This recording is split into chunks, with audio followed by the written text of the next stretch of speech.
citizen of Dominica today, and tomorrow morning the person goes and does something and finds himself in problem with the law. You can't blame the program for that. There are many Dominicans who got green cards who are in jail in America, so you blame the green card program for that? No. Nobody blames the green card program for this. If after you become a citizen of America, you find yourself in a problem, there's nothing wrong with the American citizenship program or your path to citizenship. That's to do with the personal behavior of the individual. And so we can't link it to our program. Somebody gets it tomorrow morning they commit a crime or something like that. They can't link it to that. So my urge to Matt is that this is our country. We may not agree with everything the government does, and I don't expect everybody to agree. Not even in the party, everybody agrees with everything the government does. But at the end of the day, there are some things that we must defend the country on. We can have our questions. There's nothing wrong having our questions. There's nothing asking for clarification, or having a query as a citizen on anything the government does. But when it comes to conspiring with external people who have never been to Dominica, who don't care two hoots about where Dominica is, who are not interested in the welfare of Dominica, but who may have people who are paying them to write stories about Dominica that are negative. And we are participating in it by providing them with false information, misinformation, and all sorts of baseless allegations that have all been set aside. It's not right. It's not right. This is our country. Our country.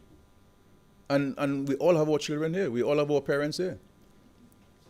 There are some who have green card, but they go to America, you get green card, you get a problem in America, they send you back. Come back to Dominica. And even if you have a green card and you go to America or citizens or any other country, you have family here. So don't, it's not, when Rosie was the leader of the opposition, Rosie would go to the United Kingdom. Rosie would go and speak out bananas and get Bernie and these guys there to ask questions in the British Parliament on Dominica's behalf and Muda's behalf. Rosie would go to Guadeloupe and bring doctors and medication to Dominica to help people. When Rosie went out, or Mike went out of Dominica, they left Dominican politics in Dominica. They will never conspire with external forces to destroy the country. Never. And so we have to avoid this from happening. In respect to who is to succeed me when I demit office, the office of the Prime Minister is not for me to bequeath to anybody. It's not my personal property, why I put in a will. It's a matter for the parliamentarians to decide and the party to decide. In respect to who has my favor, everybody has my favor. Because within the party there is a depth of talent that anyone can jump forward. And that person would be embraced and so forth. So there's no change of heart or new heart and so on. Everybody has my favor. There's tremendous talent in there. If you want talent, you look to Labour. And I think when I look at the young people who are in Labour there, you're talking about these guys are going to be in there for the next 20, 30, 40 years. And so I'll be looking at them from vehicles on my balcony when they'll come to visit me and ask for my counsel on certain matters and so on. But the future is bright for Labour, and so I don't have an issue there. So let us not try to make an issue where there is no such issue there, and so there's no problem at all, not whatsoever. They're different. I try to allow different people to act prime minister so they can get the experience and the exposure. That's what it is. So different people at different times will act so they can get the exposure and get the understanding of how difficult it is to be prime minister, even if it's for one day. Because you never know what a prime minister has to do until you become one. So sometimes I let some of these guys act and somebody they can't wait for Skerrit to come back, but say, boy, that thing's scary there, boy. But nothing at all. But yes, sir. Curtis, last question, Curtis. Yeah, my last three questions, sir. Yeah. Last three questions. You guys come for me today, boy. Yeah. You announced that over 2,600 public officers will receive increased salaries by the end of September. By the end of September. Yeah, over 2,900. Yes. 900 will get increased salaries. Yeah. Through the, of course, the the program, the reclassification exercise. Prime Minister, how will that affect salary negotiations now between the unions and, of course, the government? So that's the first question. The other one, since we're on lighting, what about the program of lighting at Windsor Park Stadium? Where is that program? The program should have ended in July of this year. Can you bring us up to date on what is the position with the lighting program at the Windsor Park? And finally, Prime Minister, with 12 homicides in Dominica for the year so far, what is the position of the police and the government? Are you concerned that these murders are increasing in Dominica at the moment? Thank you very much. Okay.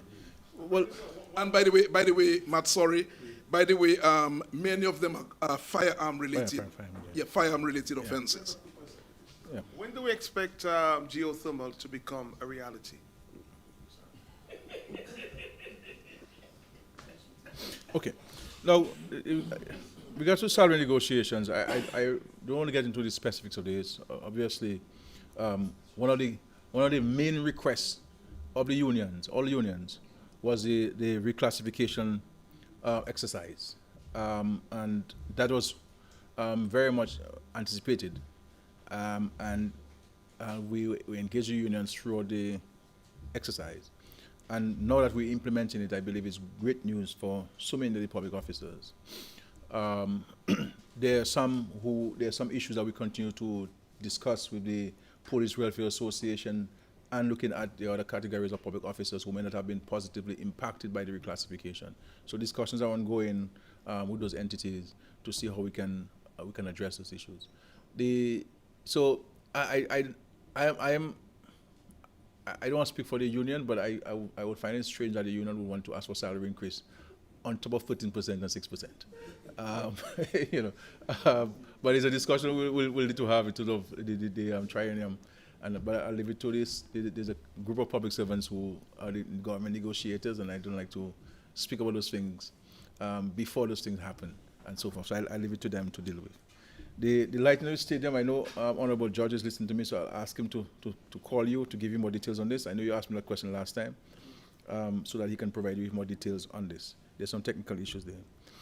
The 12 homicides and most of them firearms, it's an issue we've had, and we've been engaging on our partner, the United States, and I must say that they have made some movements in responding to our concern about the number of firearms coming into the region.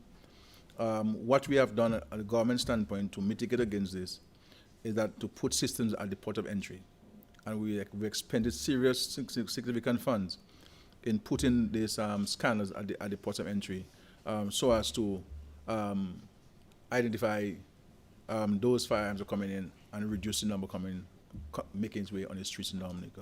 Obviously, people find other means of getting those firearms on the streets in Dominica. And so this is the source of it and so on. The police is taking a zero tolerance to this thing.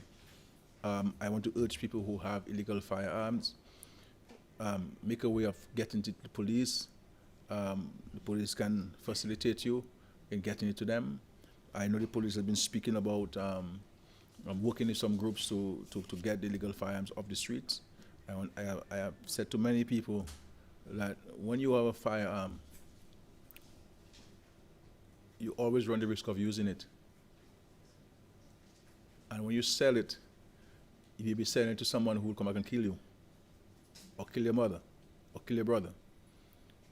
And so the possession and the trading of firearms is not for a country like Dominica, because it's too small for this.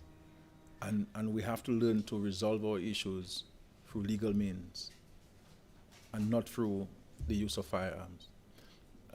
And so it's incumbent upon all of us in the country to play our part in respect to the presence and the prevalence of firearms in our streets and the utilization of those firearms to commission a crime.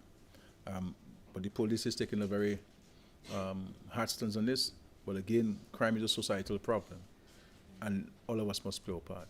There are some strategies that have been employed by the police. I'm not at liberty to discuss this publicly, but certainly this is higher in the police agenda in terms of combating and addressing.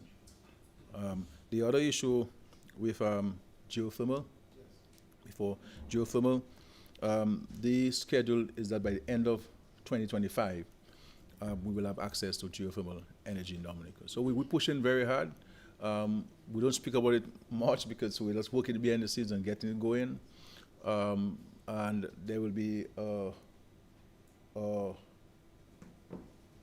there'll be an activity in Dominica next month. FS is the next month. A donors conference that to look at raising funds for the transmission from Fokole to the north, and that's Portsmouth and South Sugarloaf. So there are a number of things happening there where geothermal is concerned. It is important that we persevere on it. I know people have been saying it's been a long time, but when you look at countries that have pursued renewable energy, especially geothermal, it has taken them a long time, especially countries like ours. And there are many countries in the Caribbean that have attempted to go the route of geothermal and have not gone beyond the exploratory phase. As a matter of fact, some of them were not able to go for the exploratory phases. And we have persevered in Dominica because we understand how important geothermal is to the cost of energy for consumers of electricity and the potential it has for economic activity in Dominica. So we're persevering, and it's something that we have to keep at it. We could have abandoned it after Hurricane Maria because we need the monies. As a matter of fact, one question was posed to me by development partners as to what is our stance on geothermal. Every one of them was shocked at my response when I said, we notwithstanding the impact of the hurricane, we're going to pursue geothermal. And at that time, after the hurricane, we made some $15 million available so we could go to the next stages of the geothermal project and so forth. I want to thank all of you for these very tough questions. I think today was a hard one for me there. I think you guys came ready for me today, you know. But I appreciate the questions. I think they were all relevant questions. I want to say to Dominicans, let's work together. Let's have some little more patience on the Dominic side. We'll be working diligently to get it going. There are a number of things that will be done behind the scenes that we will not speak to you about, but we'll continue working on this.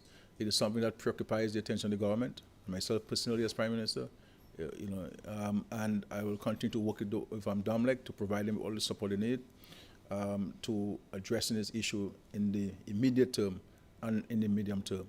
So let's all work together, and I have read some of the, I saw some of the songs that were written on Dominic, on social media, and the songs. Yeah. You guys are on social media. You guys are Cookie is not, and all of the WhatsApp. Yeah, all of the WhatsApp. Yeah.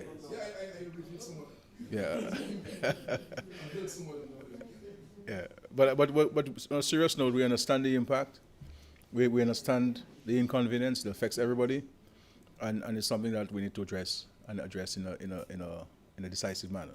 And so this is what my message to the board was this morning, and to management, certainly. And we will deal with it and so forth. Thank you. God bless everybody. Thank you.